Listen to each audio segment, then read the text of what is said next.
All right. Let's get this out of the way first. The thoughts, views, and opinions expressed on Tailboard Talks Firefighter podcast are solely those of the speakers, guests, and host, and do not in any way represent the thoughts or views or opinions of any other employer, partnership, or sponsor. The material and information in this podcast is for general information purposes only and should be used at the listener's discretion. Then, we were in such a bad spot and then a good spot, now we're going back to a bad spot. If only you guys knew how this whole thing got recorded today. It's laughable. Welcome back. This is Tailboard Talks Firefighter podcast with Chris and Angie. You're obviously with Chris and me, Angie. Stop. Just pissed off a little bit. Now I lost my train of thought. Thanks a lot. Welcome to the show. We have Welcome to the three show. segments today. Yeah, we have really weird segments. I'm sorry. Our segments are not weird. The way these are being put together are very weird. We usually record in one line. And today we did not do that. Start to end. And this time we did a little segment, then we had an interview, which you're actually going to hear first, and then we're going to cut it to whatever. Yeah, so we're going to just first explain this a little bit. So we just interviewed Mike Ettenberg, who is the owner of Frontline Optics. You guys have seen us obviously tag their stuff. We have their great sunglasses, but there's a lot that goes into Frontline Optics, more than just a pair of sunglasses. Yeah, they're not just another white label brand. Right, which... That's the fear, is another white label brand is right, ripping people off. Exactly. This guy is so genuine, so authentic, and then the why behind the sunglasses and what they do for charity is bigger than whatever sunglasses you guys are buying. So, and you don't have to be a first responder for it either. Right. So you guys hear that we have our code TAILBOARD that you can use for 15% off over there. We're going to start using a link you can also use. We'll end up linking those on the bottom of the podcasts, as well as some posts. So stick around. You're going to hear us first with him, and then we're going to go into some Zone 2 because that has been going wild lately. Yeah, when you hear that, it's going to be right in the middle of the fight we had right before, an hour and a half ago. Ignore the choppiness. Yeah. It won't be choppy. You'll be able to feel the resentment. It'll be fine. It's fine. Let's get it going. Hey guys, welcome back to Tailboard Talks Firefighter podcast. We are in Chris's garage right now. Went ahead and videoed the owner of Frontline Optics. You guys have been hearing us talk about this sunglass brand, which has become our absolute favorite. You heard that Chris ditched his Amazon wannabe Holbrooks for this brand, and there's a lot of good things that comes from it. We're here with Mike Ettenberg, who is the owner. Hey Mike, what's going on? What's going on? How's it going? Good. So first of all, we love your sunglasses, and my coworkers do too because I keep an extra pair at work and they steal them. Granted, I did say they could borrow them because I told them that they are the best. There's Chris rocking it. People don't know this right now, but I am currently just blind, so I forgot mine. I forgot mine, but they are my favorite, honestly. But we want to know, why sunglasses? Yeah, I mean, as we all know on the job, like it's can get chaotic at times. So sure, generally we like to take good care of our products, take care of our glasses, but like when the bell rings and there's a job to be done, it's the last thing on your mind. And I was just constantly breaking them. Like I was a big Oakley guy. It's the only style item we can add to our uniform. So I had a lot of them, but then constantly like scratching them, breaking them, always in the back of the rig, getting out of the rig because you forget they're on your lap, as you're like pulling into the bay, and then they take that long fall down onto the ground. So kind of figured there had to be a better way. Started looking into manufacturing them myself, and that was 4 years ago, and now here we are. That's awesome. Were you making glasses in your garage? What's the process like to get into manufacturing sunglasses? It's challenging. It's challenging. There's all the different components come from a lot of different places, I guess you could say. So it's a matter of finding people that are already doing it. And then what can you upgrade? What can you make better? Because ultimately, like, we can't just have a standard pair of sunglasses. They need to be a little bit more indestructible because they are going to get put through, the grinder. So we want to make sure that we've got something that can like stand up to the abuse of the job. So, adding polycarbonate lenses, reinforcing the hinges, getting new screws even put in there so that everything just kind of fits a little more snug, a little more tight, could take a bigger hit before they break. And when that happens, we replace them. So that's a big thing. I know, man. we were just going to talk about, we were going to talk about that. But you also, I mean, this all goes to partially a donation, right? So can you talk a little bit about the charitable cause that also goes with your sunglasses? Yeah, absolutely. So a portion of every sale, and we go off our top line revenue, not our profits. So a portion of every sale goes back to the First Responders Children's Foundation. The reason I chose that foundation is it kind of encompasses all first responders, not just police or firefighters, which a lot of organizations do. I see us all as playing on the same team. I wanted a brand that was for all of us, so I wanted a charity that we were going to support that supports all of us as well. So First Responders Children's Foundation is based out of New York, and they essentially help take care of the kids that are left behind when their loved ones give the ultimate sacrifice or have like a life-altering injury while in service to their communities. So they help send kids through college, take care of a lot of different aspects and challenges that come up when, the unthinkable happens. Yeah, so there's a lot of special things about your sunglasses. So that's great.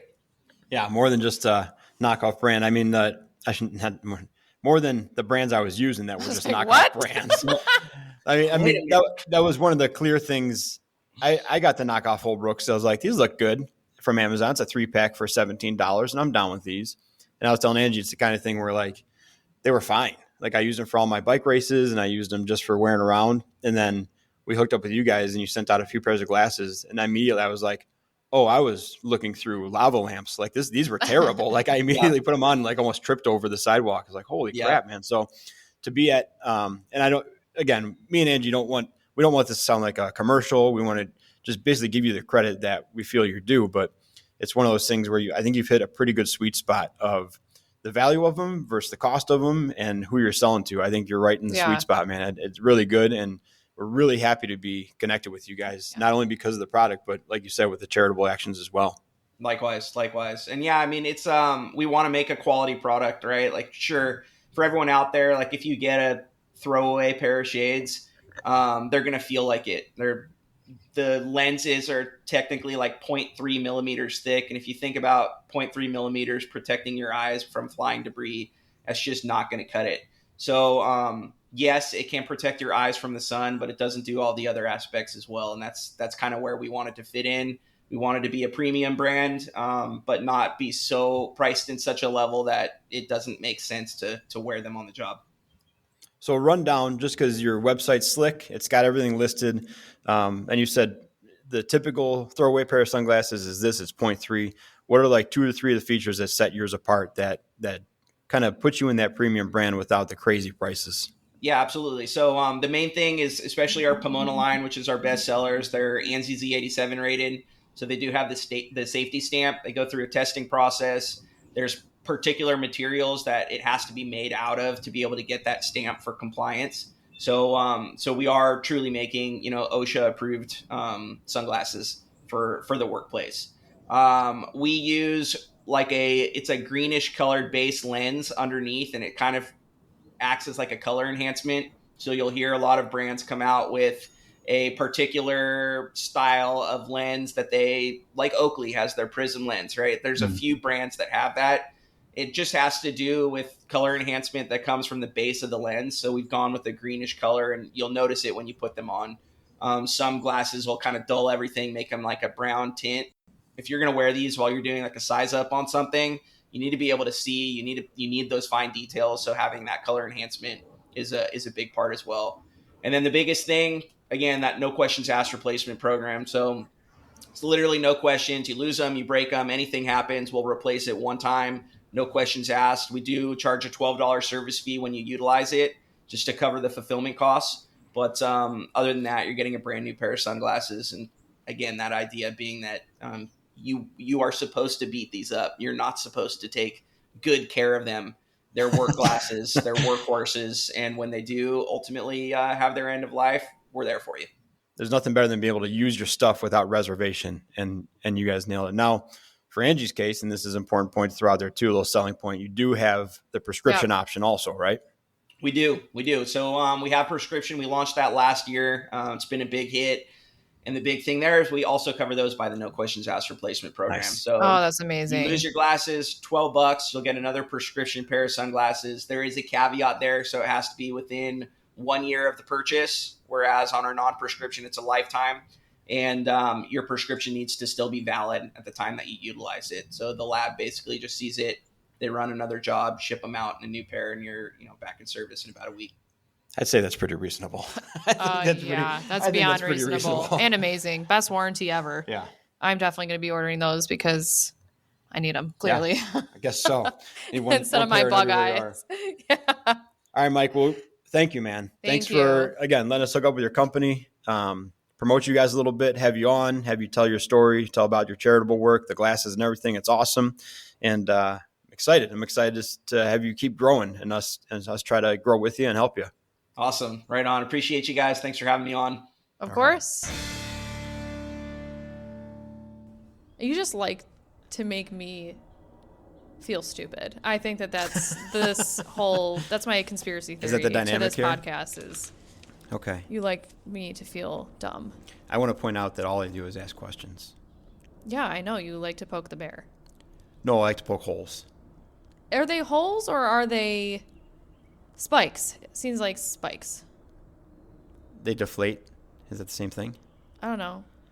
I like when people say bold. I think I told you yesterday, bold, but generalized things, because that starts the line of questioning in my head. And depending on what the situation is, I either avoid it altogether and be like, oh, that's weird, and then disengage, or I just start with like an 8-year-old. What do you mean? That's what 8-year-olds do. Just disengage? Yes. Or I ask like just a couple prodding questions to see where this is going. But I like to poke holes in silly things, just to see. Because you like to get I don't know. Is it to see, or is it to feel good that you're right? Both. Ugh. Both. Because some things are so stupid or so misguided that why would you let them just keep on going? I know, but you also don't know everything. You know a lot, but you don't know everything. Those are the times I don't speak up. Oh, my God. If I'm like 50-50, I'm like, this is going to turn out bad for me. If there's a subject matter expert standing in front of me and they're like saying some wacky stuff and I'm pretty sure it's not, I'm going to be like, nah, I'm going to not get cut down on this one. All if right. it's a goofball, saying goofball things, there's a chance, pretty good chance I'm going to start asking questions. Yeah. Well, PSA, I'm wrong about just about everything, so. You got a lot of opinions. You're not wrong. Yeah, I have opinions. I feel like when you say your big opinions, we find like something better on the other side of it that was unintended. Yeah, because of perspective. Yeah. Because of things I don't think about. Your brain clearly works a lot different than mine. Also, pretend that's a compliment in some circumstances. Yeah, but let's get into the weight vest, for example. Okay. All right, we're going to go into this, aren't we? The major positive that came out of that is that. Why don't we tell them a little just a quick backstory about that, because they're going to be like, what are they talking about? Or actually, that's topic number 2, right? Let's talk about topic number one that is zone 2. Yeah. What's your problem with zone 2? Okay, so this came up. Actually, it's interesting how things aligned. What are you drinking? Not beer. Oh, okay. I got my Diet Coke. Is that a margarita? No, I was like, what is that? All right. No, Karen, it's 2 o'clock. It's 11 o'clock in the morning on a Wednesday. It's actually 1 p.m. over in, I forgot. Dublin. Go ahead. Somewhere. What are we talking about? Okay, anyway, sorry. This actually came up, and it was interesting how, like, everything ended up falling in place. Okay. So this is why this conversation came up, because I had posted, me doing zone 2 outside. Mm-hmm. A friend of mine messaged me and goes, hey, this is something I've actually just talked to with a client about.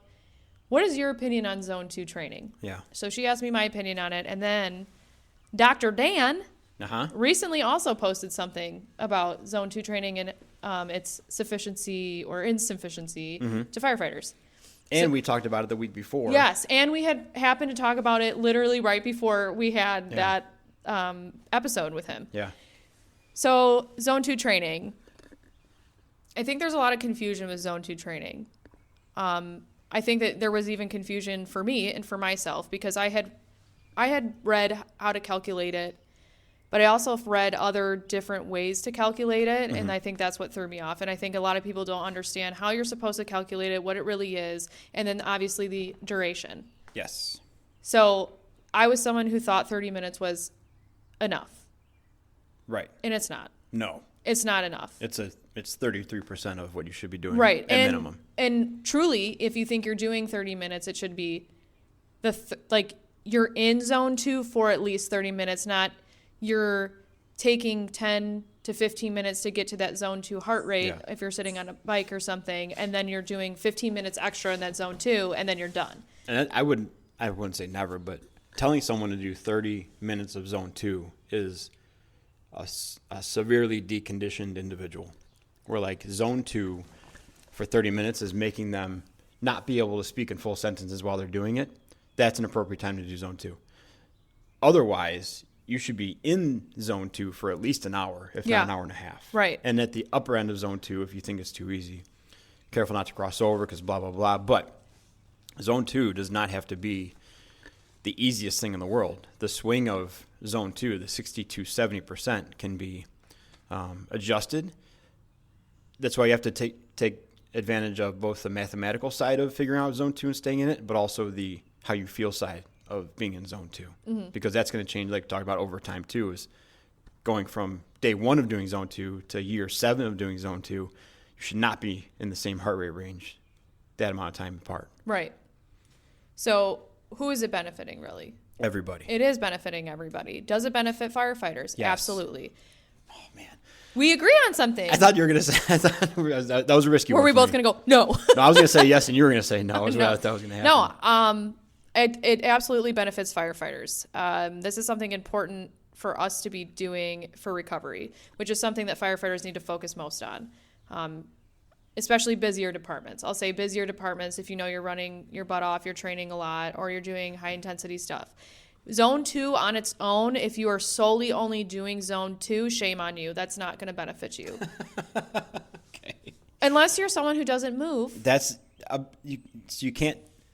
Yes, which is a large part of the population.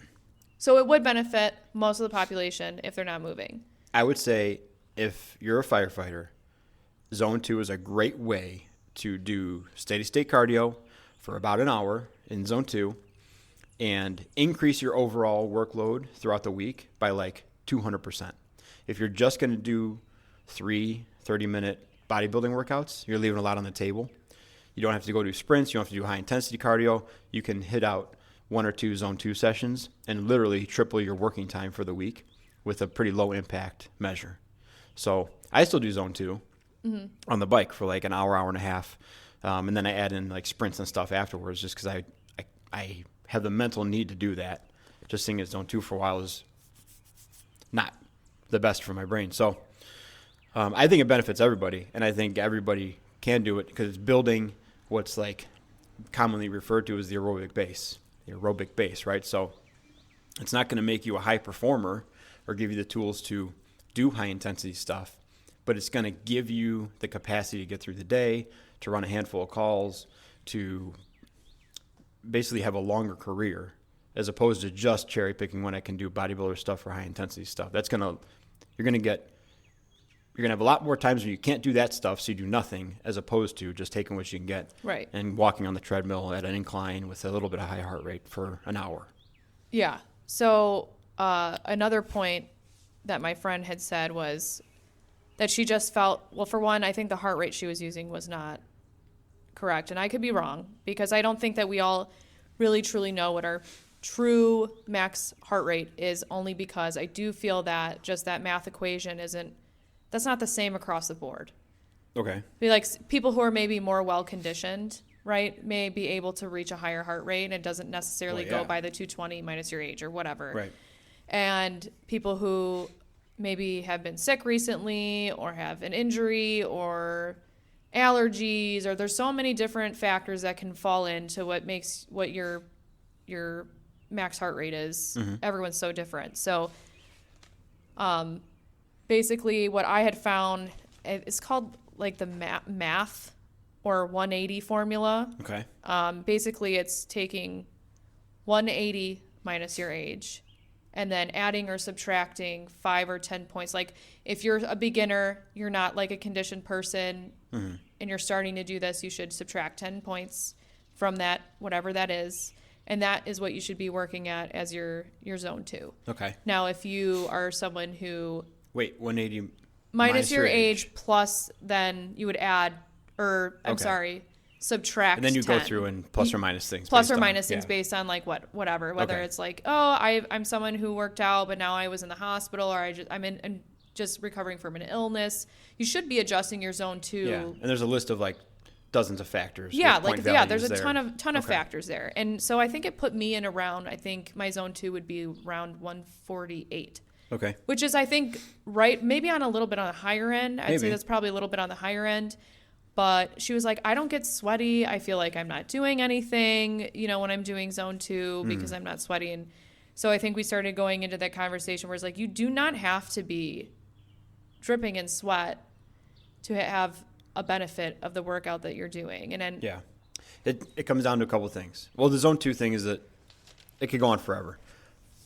My main takeaways from zone 2 are it's a range, okay? And it's for a specific purpose.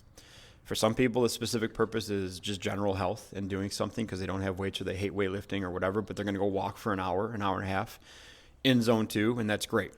For some people, it's to build an aerobic base to do 75-mile bike rides or 150-mile bike rides, and that's purposeful, right?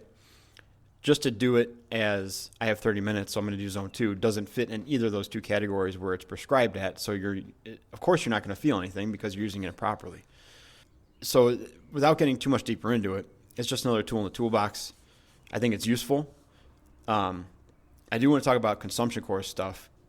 What I will say with this is it's better to, if you're going to err on the side of either zone 2 or high intensity, I will say that high intensity has a bigger payoff for our job than zone 2 does. If you're going to make one of them a habit, right? And if you're only doing zone 2, you also should be mixing in several bouts of high intensity, if not more than 1 or 2 per week. And this goes back to the consumption course thing. It used to be, I'll try to make this quick, it used to be quarter service alarms on our air pack. So at 25% of your bottle, your bells would start ringing, right? And then you had 25% of that to get out. So you got a little bit of time. And what we'd see in the consumption course was people would work for 14 to 16 minutes, and then their bells would start alarming, and they had 4 to 6 minutes of exit time, basically, until they were out of air.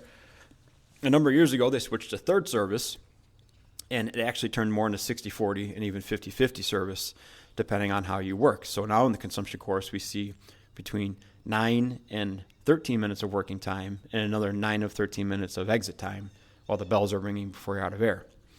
So that means that I don't need you to be at a heart rate of 120 to 130 for 2 hours. I need you to be at nearly max heart rate for 9 to 12 minutes until your bells go off, and then we get out. And then we get another bottle and do another bout of 9 to 12 minutes at near maximal spikes of heart rate. And what we found was we had endurance athletes go through and high-intensity people go through. The high-intensity people could throttle it back, and we would tell them, like, just cruise through this one. Don't work very hard, but just keep moving until your bottle's out of air. The high-intensity people could throttle back and maintain a pretty slow but steady pace and last a long time. The endurance people who really did not ever train with high intensity, we pushed them to go faster, and they burned through their bottle faster than anybody, right? So it's always easier to govern yourself down. If you're used to working at a high intensity and you have a big envelope of strength and you have all this capacity, it's always easy to govern it down as opposed to training at a low level and coasting at a low level and then trying to spike it. You're at such a disadvantage to that. So it's uncomfortable, and zone 2 may be perceived as easier or a waste of time. It's still important, but the high intensity stuff is where we're going to make our money. Yeah. And what's going to transfer. Again, less about the cardiovascular help, and it's more about allowing recovery for days that you really have to exert yourself. If you want to use it for that, that's good, but it does have cardiovascular benefits. Well, so yes, no, it does have, I'm sorry, for firefighters is what I'm saying. Okay. Yes, It does help the cardiovascular portion of it, but it's kind of like less about that part because we do need to focus on recovery as firefighters so that we can exert ourselves. Well, I'll tell you that I don't, this is a conversation that I don't care what you call it. Like if you need to call it recovery and you do it for an hour in zone 2, I'm super stoked. If you want to call it cardiovascular health and do it for an hour, I'm just as happy. Yeah. So end of the story though is you have to do high intensity too. It has to supplement high intensity work. I'm in with that, yeah. We agree on that then? Sure. Cool. More fight. Go ahead. And we're back. Oh, okay. So Chris and I fought yesterday through text. Via text. Which is the greatest way to fight. You know what? It was horrible, and I was so upset. You used the word triggered on text, and that made me want to keep pushing. Oh, because I said triggered. Oh yeah. I said trigger it up. Well, you did because you speak condescendingly via text, especially through text. Yeah, it's terrible. I was on the phone with my coworker and I was like, I'm so mad at Chris right now. Yeah. Go on. Okay, we're getting over that point. Yep. But it did make me think more. And I do agree with what you said. That triggered me a bit yesterday. And I do agree with you. I said so much, I can't even remember. It's fine. We don't have to talk about it. I think what we are going to talk about, though, was something that you did say, which I do agree with, is how CPAT is a business. Oh, yeah. Over true standard, basically. Sure. It's more business focused than a true standard. It's 100% a business. I think that the CPAT is stupid in the way of you have to do it the one time for your full-time test. You get full-time. You never have to do it again. So it's like, why? So what's the point?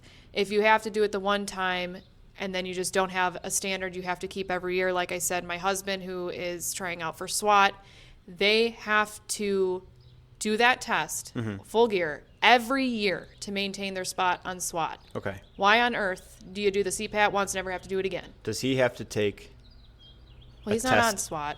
Does he have to take a test every year to stay a police officer? Good question. I did ask him that, and no, I don't believe he does. But for SWAT specifically, they have to maintain a specific... And so for our dive team, or water reclamation team, as I call them, you have to pass a swimming test every year. Right. So if you're going above and beyond, you may be subject to above and beyond requirements and testing.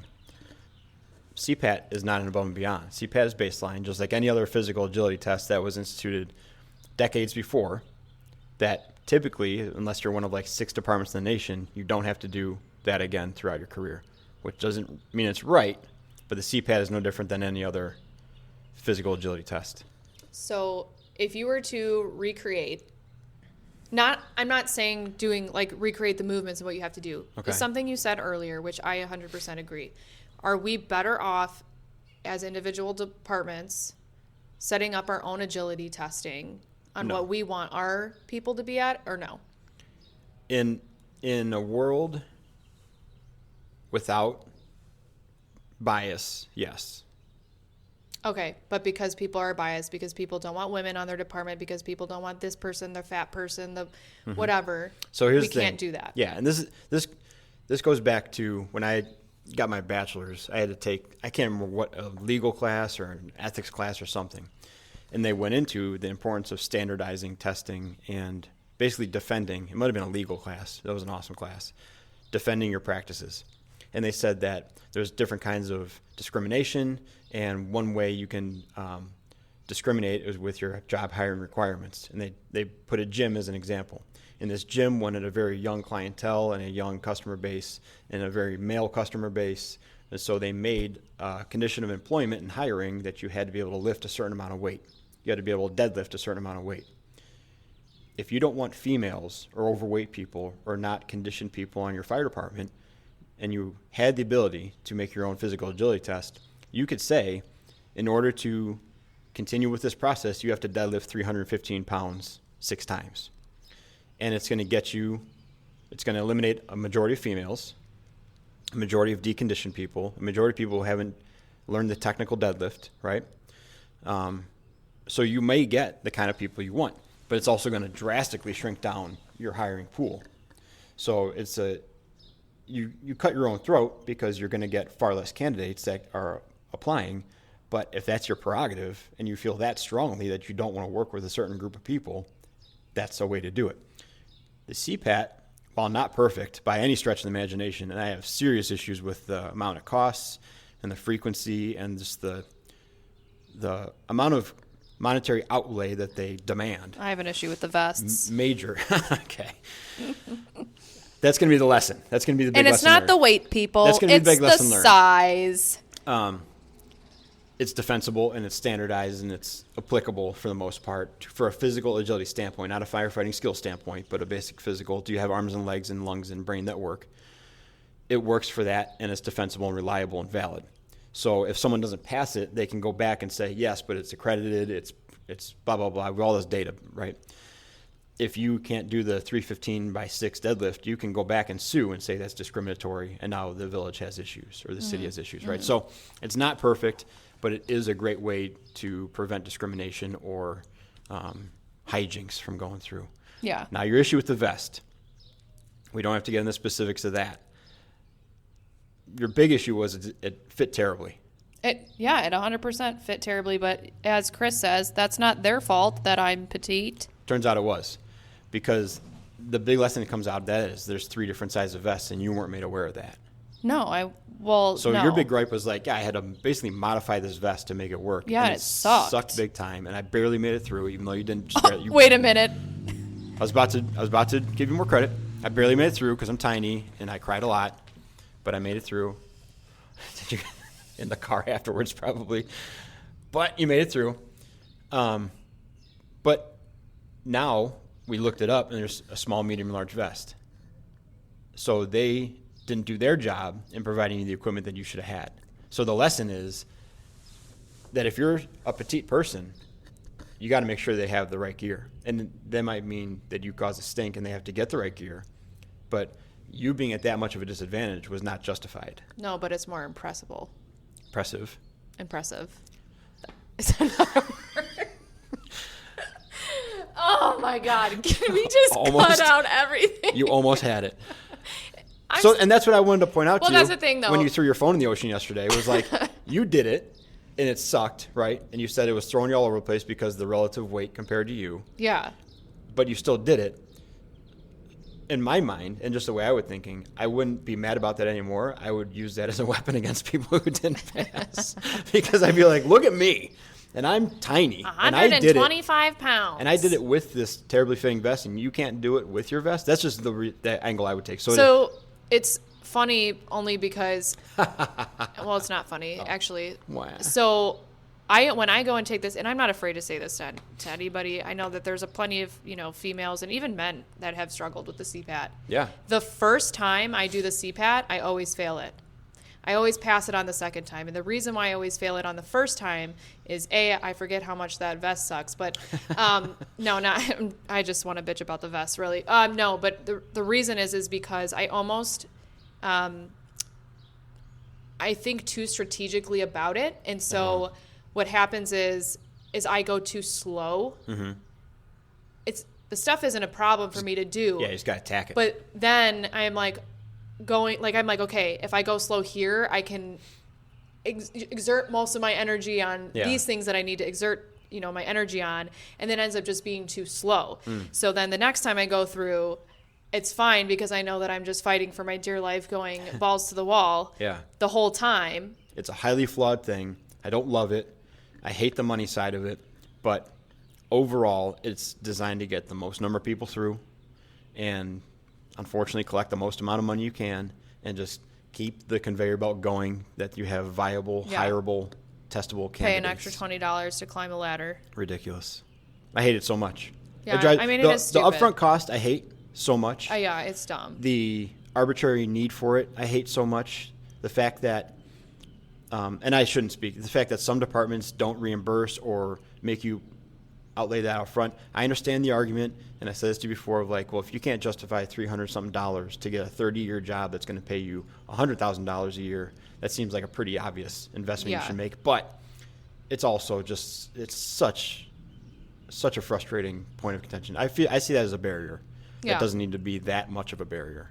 You can charge stuff without charging that much to watch somebody walk around for 10 minutes. Yeah, that's true. I don't know. No, I do agree with that. Wrap us up, Ange. Frontline. Oh, yes. Mood changed. Yeah, I know. Well, I mean, in my head, no. This is just for the cast. Change it up. So Frontline Optics, you guys, hopefully you listened to the beginning of this. Again, it goes to a charitable cause, a really great one. And they're very high quality. As you heard him say, they're actually ANSI rated. ANSI rated, OSHA approved. And they're a really great brand, you guys. Use our code TAILBOARD.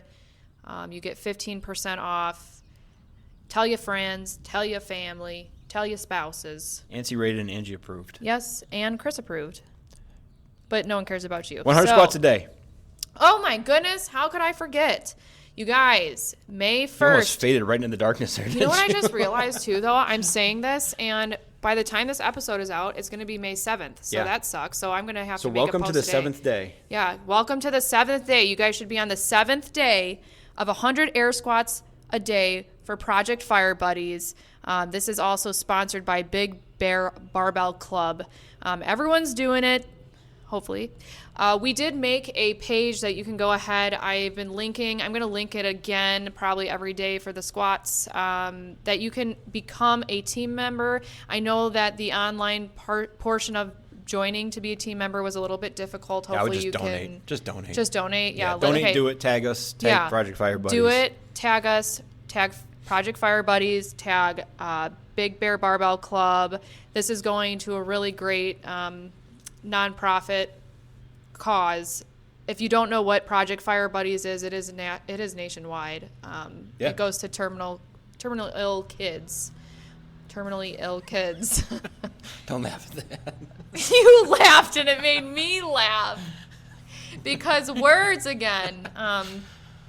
It's basically like a homegrown Make-A-Wish. Yeah, but it's way better. Right. It's way better. It's much more intimate. It's much more community based.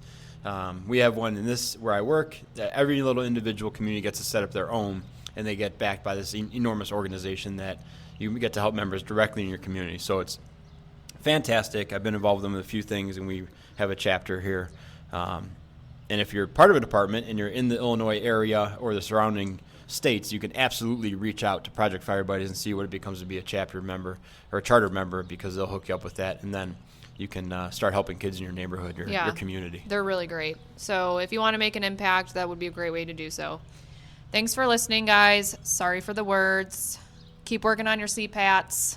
Hot coffee, cool glasses. Hot coffee, cool glasses, dumb topics.